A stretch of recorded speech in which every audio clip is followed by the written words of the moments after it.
Ladies and gentlemen, welcome to Uncommon StarCraft Into the Forge. Today, we're casting some games for the Chobo Star League in their round of 8.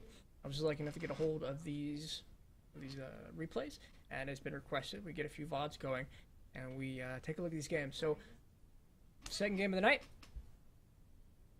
Let's just go ahead and jump in, and I'll do the player introductions the proper way. So, buttons, all the buttons are in the right place. Yeah, they are. Ladies and gentlemen, spawning on, oh god, the name of the map, in the bottom right in the orange, Terran, representing dLife games, it is Vespasian. Spawning on the bottom left, Formless Bear Sloths, representing Formless Bear Sloths, in the light blue Zerg, it is SauCeKing. So, two great players here today, and I tell you, I'm looking forward to seeing some interesting games. Vesp is actually the one that knocked me out of the round of 8. I played him once in the round of 16, and then again in the loser's bracket of the round of 16. And he's a player whose style is seems to be well known. I had a lot of warning ahead of time that he is a more tactical and strategic player. That I probably wouldn't see a lot of heavy economic or macro-oriented games from him. And going into that and knowing that and facing it down 4 times in a row, I was still unable to stop it. So, I hope to see some interesting games from him here. He's been personally requesting that we cast some of his games, or I let him know when I do some of these castings, so decided he would be one I did tonight at least. So, hopefully we expect something good. He was really excited. So maybe some good games here. Alright, oh, what do we see? Quick Roach Warren, a very quick Roach Warren.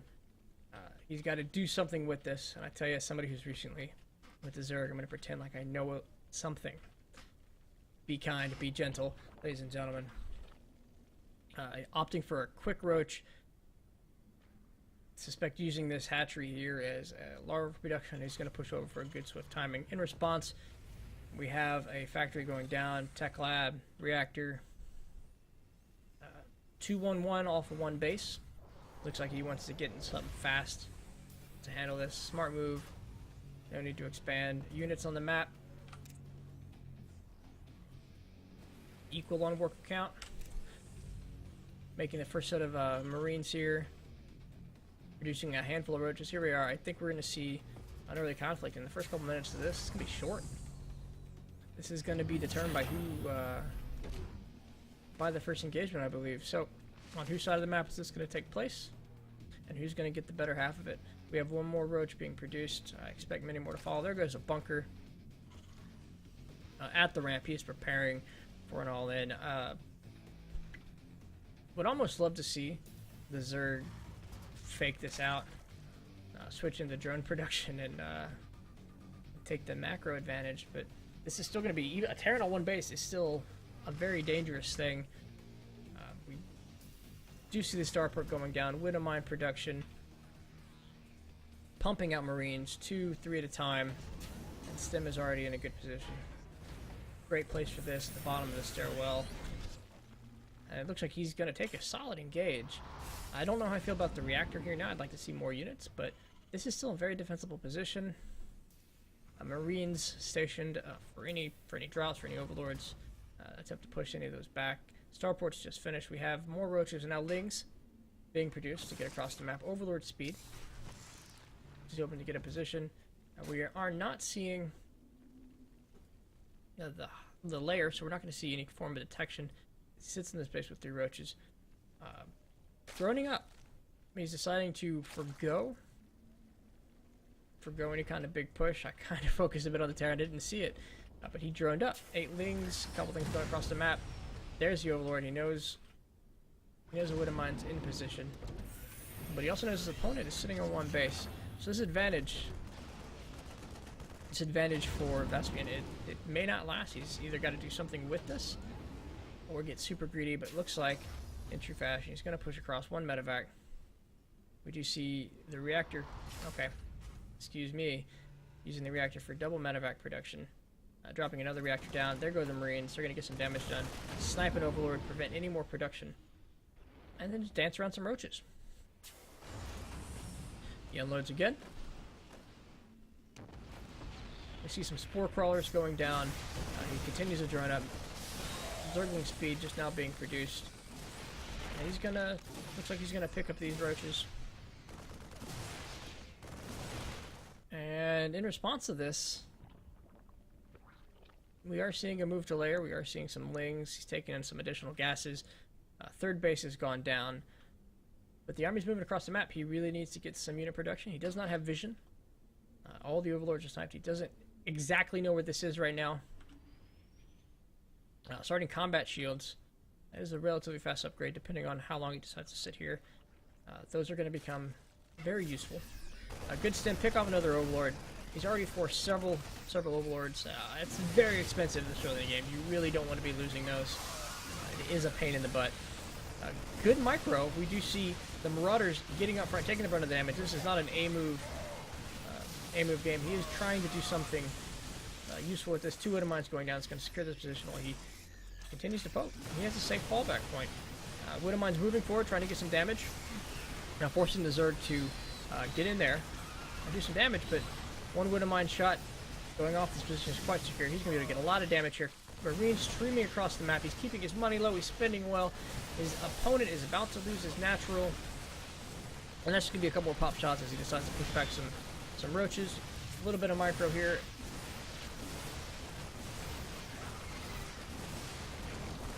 And we have seen a fantastic push. Well timed. I don't see this game lasting much longer. But screw me if I start calling things. Pretending like I can. Alright, so here we go. Widow Mine's going down. We have no vision. Another good Widow Mine shot. Taking out the Queen. Just a couple units surviving on nothing. Marauder, a good unit as he pushes up this ramp. Completely unfettered. It is a drone pull. This is the last ditch effort. More units continue to stream across the map. Widow Mines. Marines, Marauders, 2 at a time. And these Marines, this medevac's getting their money's worth, placing themselves in good positions across the map. Detection is about to come out. We might see this being cleaned up pretty well.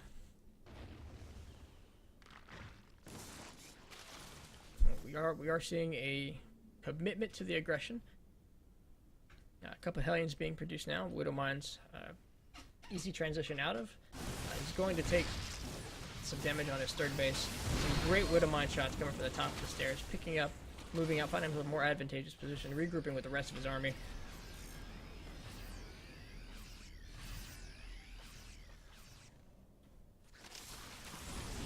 Widow Mines will find their place. No target fire to down them. They will get off their shots. There goes the Observer. He's going to have to make another one again. That's gas and minerals he does not want to have to spend right now. Everything, he wants everything in army.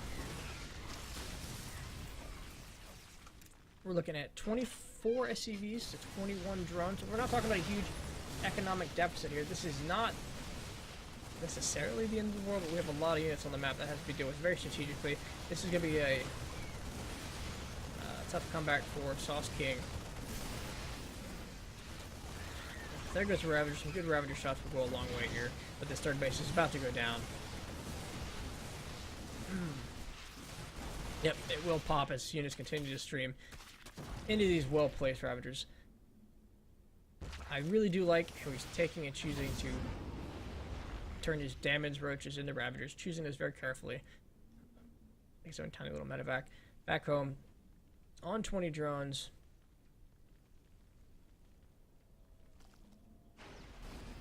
And he feels comfortable enough to push across this, gets to Liberator, realizes this is GG. Ladies and gentlemen, what a fantastic first game. Pull out of here. Replay. And we're going to load this next one up. So, great job. Great attack. Good aggression. Well timed. And he didn't pay for it. Didn't have, more or less unfettered. He got to do what he wanted to do. And his opponent didn't abuse his economic advantage, I guess, at the right time. But, you know, screw me. What a game. Alright. Next one's going to be on Frozen Temple. So let's load this one up.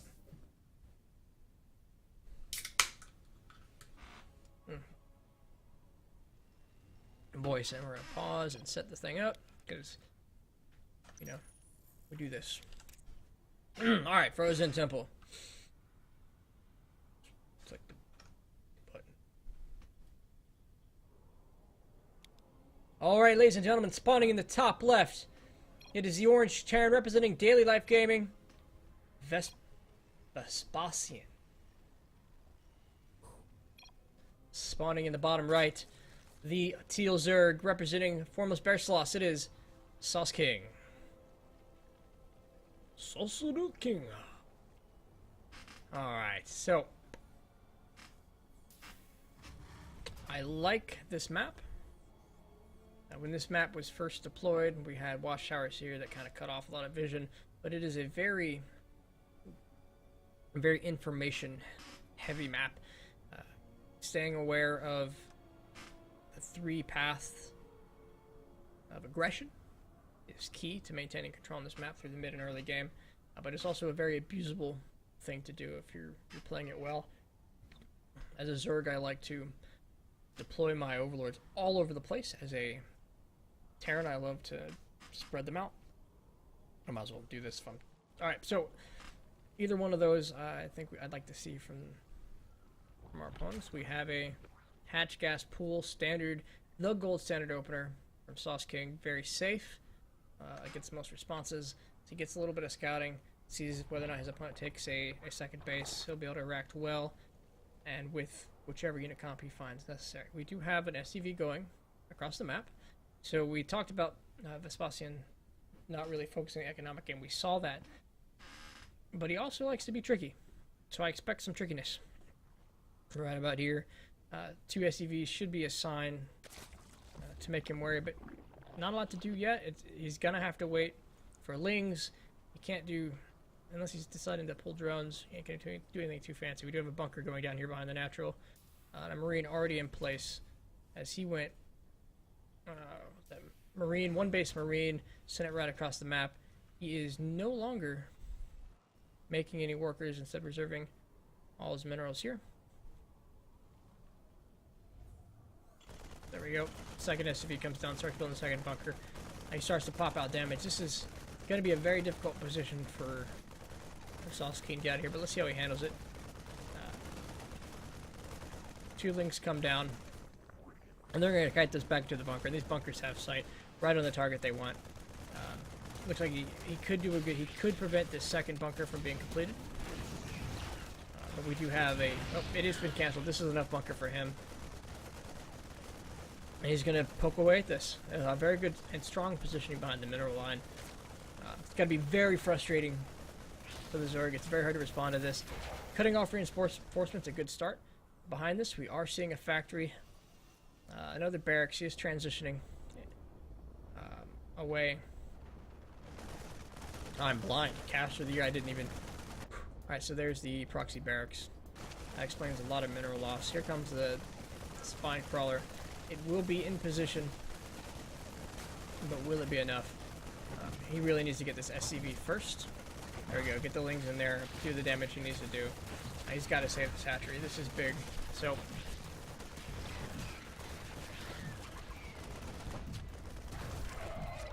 He is going to get out of there with these 2 marines. He's going to salvage the bunker. He's going to recover a little bit of money, get some more damage over these marines. Good placement between the mineral lines just to get that last little bit of damage, and your money's worth out of it. Floating the barracks home. He's got a bunker at home. Holds back any aggression. He's in a difficult situation. He's got to put on aggression quick. He does not have the economy to take this to a long fight. We are going to see some Baneling cocoons. I did not know they were called cocoons. So we're going to see a Baneling bust up here. I think that is the exact right response. He's going to poke up. It's going to be fully walled off. He's got a marine up there. He's got a bunker.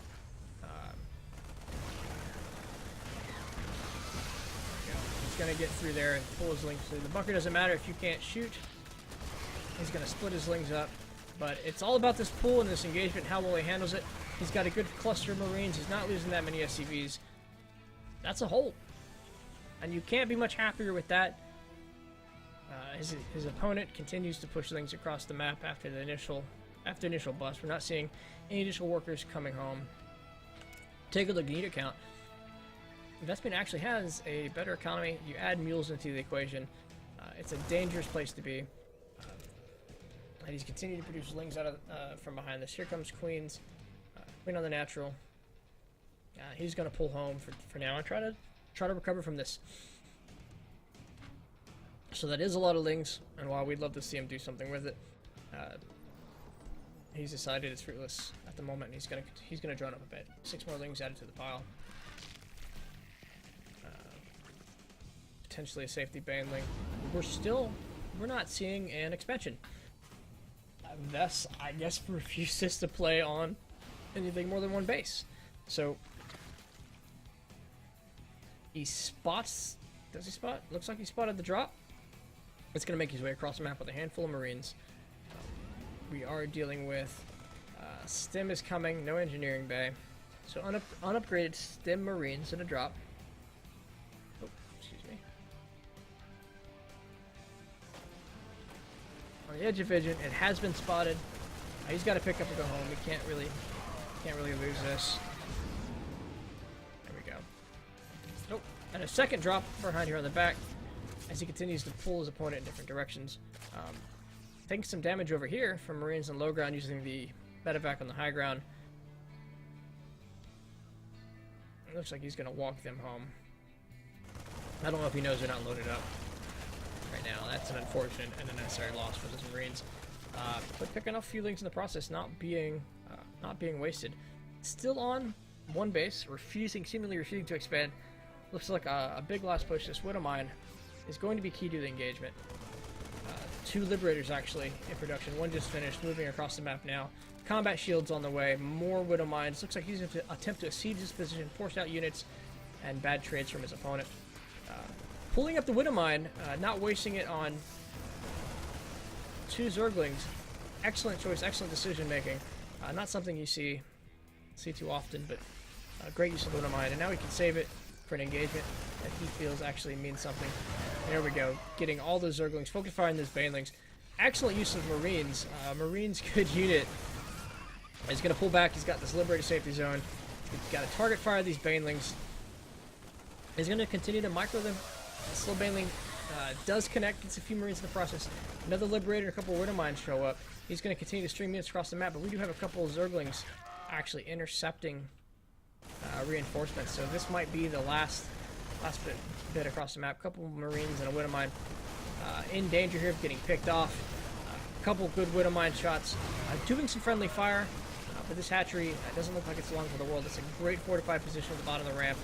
More or less getting everything as it comes down. Deciding to re-siege up on the mineral line to prevent any mining. Picks up the units and decides he doesn't need to spend any more time here. I would have liked to see that natural being finished off, but he decided he needs to go after some production. And who can blame him? He's in a fantastic position, both in economic and army advantage. He's going to get this queen. Can he save the Liberator? The Liberator's still not going to go down. Fantastic unit control, really maximizing all of his forces here. This has got to be a frustrating way for anybody to go down. GG's been called. Ladies and gentlemen, that was another fantastic one-base game from Vespasian. Just refusing to expand, refusing to give in, and he just wants to play the game his way, which is a little cheeky. So let's load up this next game. Alright. All the buttons we press make this fantastic. Pause and rewind and add the timer. Ladies and gentlemen, the next map is King Sejong Station. So, spawning in the top right in the orange, representing dLife Gaming, up 2-0, very cheeky, one base plays all around. It is Vespasian. Alright, spawning in the bottom right, down 0-2, has to win 3 games in a row to come back and hold his position and move on to the round of 4. It is Formus Bearsloss, Tealzerg, SauCeKing. Alright, so he's opted to go gas pool first. He is a little wary now. I can't blame him. His opponent has spent 2 games on one base. He has bunker rushed him. He has just pushed with an early all-in. And this time, I found it, ladies and gentlemen. We have a proxy bunker. Good position, not something that's going to be naturally scouted. And maybe even invisible if we check this ramp to the more normal location up here. But it doesn't look like he's trying to be that sneaky. It's just a proxy bunker, or proxy barracks. Proxy barracks with another barracks back home. This is good for the wall. This is good to prevent information. You don't know what he's doing. You don't know if there's something out on the map. That is an early gas, so we might be seeing a lot of Reapers in play this time. Sixlings being produced, speed being produced, evolution chamber being put down. Whether we're looking at for upgrades or drops, he is also refusing to expand. He expects something. We do have, there we go, double SCVs again, so it looks like some bunker play, either on the bottom of the ramp or in the main base. The Lings are already out. They are going to see the SCV. They're going to stop it. Looks like they're going to take a quick scout around and snag this SCV. So no bunkers. We are seeing Marines.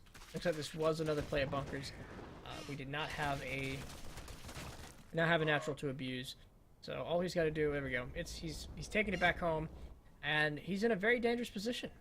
We have 2 more barracks and a factory immediately being thrown down, the wall being completed. These Lings are moving across the map.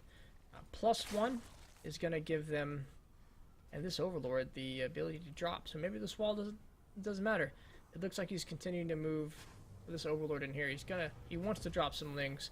So this is going to be a very sticky situation for Vespasian to get out of.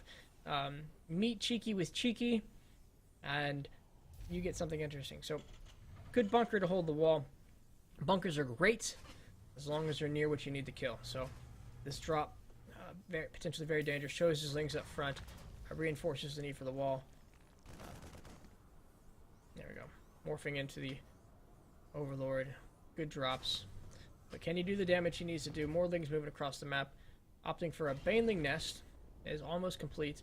There's Overlord speed as he drops at the front. Now this is going to require a response.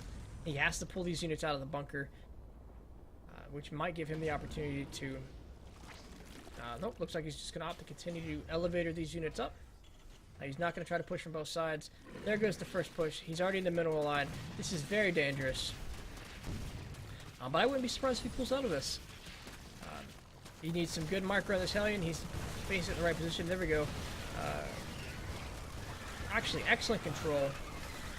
Doing the most, doing a lot with very little. As he pulls a couple SCVs, bends it off, and let's take a quick look at the units lost. He's doing surprisingly well. That was not a good trade for him.